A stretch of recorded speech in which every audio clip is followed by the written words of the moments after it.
เองเป็นว่าถ้าเราตักเองนี้เราก็ต้องกู้เพราะเป็นอย่างที่ต้องใส่ว่าตักเองทุกคนที่มาซื้อง่ายๆก็คือเขาเลือกขนาดจอบก่อนว่าเขาจะเอาขนาดไหนจะมี S M L ซึ่งมื้อนี้มีนาจะกินขนาด L เรากินน้อยกว่าได้ก็ L อย่างเดียวเอามาเบิ่งขนาด L เนาะ L ก็คือราคา 12,000 กีบขนาด M 10,000 กีบและขนาด S ก็คือ 8,000 กีบเหมาะสำหรับเด็กน้อยเนาะซึ่งมื้อนี้นะของขนาด L ของขนาด L เนาะขนาด L มันก็เป็นไซส์ขนาดนี้เนาะมาเราจะมาเบิ่งวิธีในการตักชาไข่มุกแล้วก็มีหลากหลายชาไข่มุกที่แบบมีหลายอีหลีนะมาเบิ่งเก้าหลายผู้เชื่อมาเบิ่งเองนะมาชาไข่มุกของพวกเรามีหลากหลายแบบอีหลีเลยเนาะสำหรับแจกใช่ปะมักน้อยมักลายหรือว่ามักสีใดนั้นเราก็ตักเองเลยซึ่งมื้อนี้มีน้ำหมักแบบนี้เนาะน้ำก็จะตักเป็นประเภทคือวุ้นเนาะหมักจะเป็นแบบนี้เอามักน้อยเขาก็เอาน้อยเขามักลายเขาก็เอาลายมีหลากหลายสีสันให้เลือกถ้าว่าใส่มักชาไข่มุกลายเขาก็ตักหลายแต่ที่ว่ามักน้อยใส่หน่อยดูว่ามักเต็มจอกมักโลดมันก็ของห้างเป็นใจดีเพื่อนผู้ว่าอย่างบอกได้ว่ามีน้ำมักแบบนี้มันทำจะมาใส่น้ำก้อนเนาะเอามักน้อยมักหลายแบบมักเย็นมักใดถ้าก้อนนึงเอาตัวอยากได้ก้อนหลายเอาแบบเอาประมาณไก่เครื่อง200แต่ว่ามีน้ำจะมักรสชาติที่ว่าเป็นหลากหลายรสชาติที่เขาก็กินแบบจะมีหลายรสชาติก็จะมีเป็นรสชาบักนอดชาองุ่นชาสตรอเบอรี่ชาลิ้นจี่อย่างสีก็จะเป็นชาเขียวชาไทยหรือว่าจะเป็นชานมไต้หวันอย่างสีเขามีหลากหลายรสชาติยังมีโกโก้ยังมีนมสดแล้วก็ยังมีนมเผือกมีหลากหลายอีกเนาะ12รสชาติในทานได้เลือก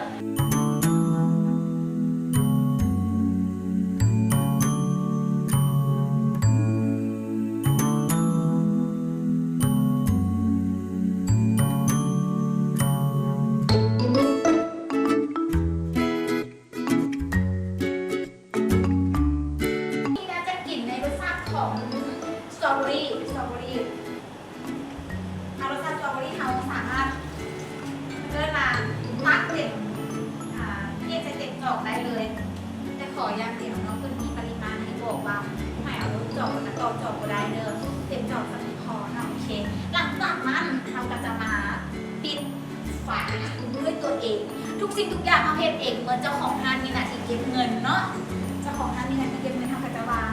ลงไปแบบนี้แล้วเขาก็จะเอานี่งานเข้าไปเทียมทำนี่เร็วออกมาว้าวเร็วแล้วกับซินซาไข่มุก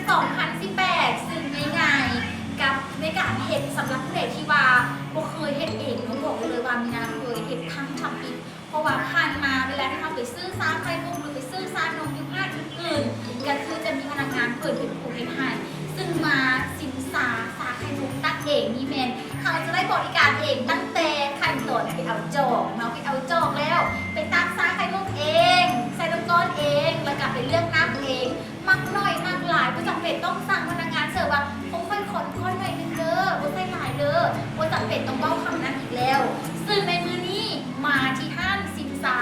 ไข่มุกตักเองซึ่งพวกเรามีนักการอยู่2สาขาหนึ่งแบรนด์ตั้งอยู่บ้านสีเมืองติดกับครูโมบายเนาะติดกับครูโมบายเด้อและสาขา2ของพวกเราแบรนด์ตั้งอยู่บ้าน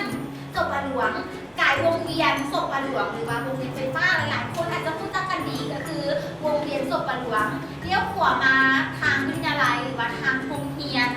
กิตติศักดิ์เนาะทางโรงเรียนกิตติศักดิ์หลังจากนั้นเลี้ยวขวาเข้ามาประมาณ100 เมตรก็จะเห็นห้างของพวกเราสินซา